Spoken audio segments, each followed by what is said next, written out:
Alright, so you probably clicked on this video because it has something to do with MX versus ATV All Out, which it does. So sit tight, relax.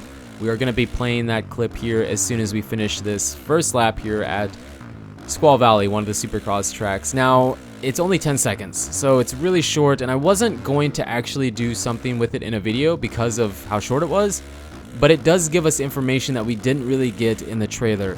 The trailer played the music and the gameplay, which was awesome, but it didn't really have any in-game sounds, and with this 10-second clip, we get to hear mainly what the bike sounds like. Now, there is a few other things to pick apart with it, but the main thing was the sounds of the bike, and I think it sounds really good.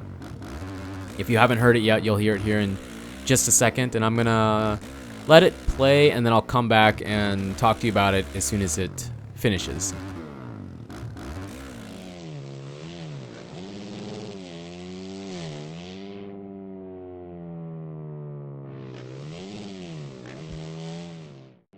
So that is a short 10 seconds, but we get to hear what it sounds like, and I think it sounds wicked. I think it sounds really good. You know, bike sounds, if you look back in the past, some bike sounds in games have been awful, and then some have been really, really good.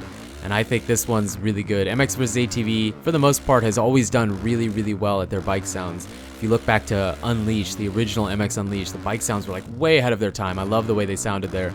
So I think it sounds really good. And you can hear the difference going from that 10-second gameplay clip back to Encore here. Now, to me, it sounds like that was a 250F.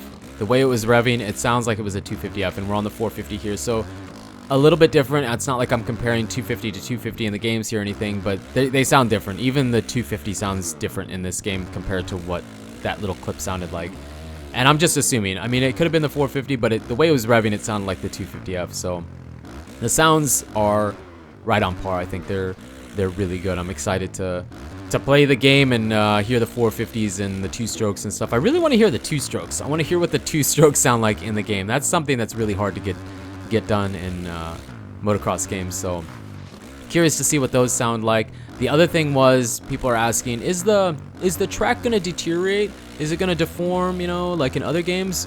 There was a huge rut, a big old rut there, so definitely we have the track deteriorating like in other MX vs. ATV games and other motocross titles. So that has been answered, kind of, basically. I mean, that rut was there, and you could tell that rut was made by the guy that was playing, so the track is going to deform, which is really good. It'd be weird if it didn't, I guess, because it's kind of just been in the games for so long, since like Reflex. So good to see that. The other thing that I saw people commenting about was the cornering. They said that it looked like you'd be able to corner a lot easier than an Encore. Now, Encore I've played for years, have hours and hours and hours and hours and hours, hundreds of hours in it, between doing YouTube videos and just playing with my friends on PS4, stuff like that. I don't notice the slick feeling anymore. If you play long enough and get good at it or just get comfortable with it, you don't notice it as much. I mean, even the fastest guys in the world still push up over the top of a berm, spin out, you know, whatever the case may be with the game. But that happens in a lot of motocross games, so it just takes time to get used to it and how it works.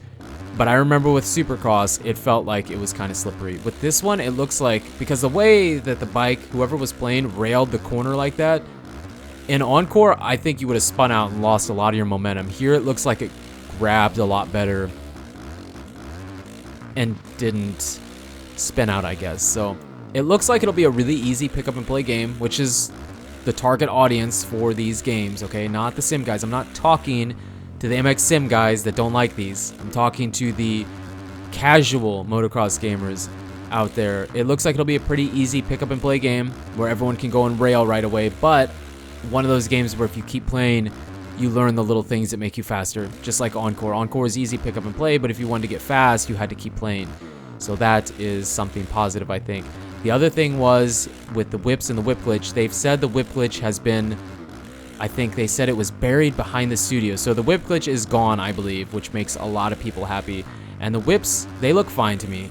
They said they're free, you control everything, just dependent upon who's playing. So who's playing likes to whip like that. If you were playing, it probably looked different. So I wouldn't worry about the whips. I think they're great, and we'll just keep our eyes open for new footage. But you guys and girls are absolutely amazing. Thank you so much for the support on the channel lately. Let me know down in the comments what you think about that little 10-second clip, because I'm curious to read that.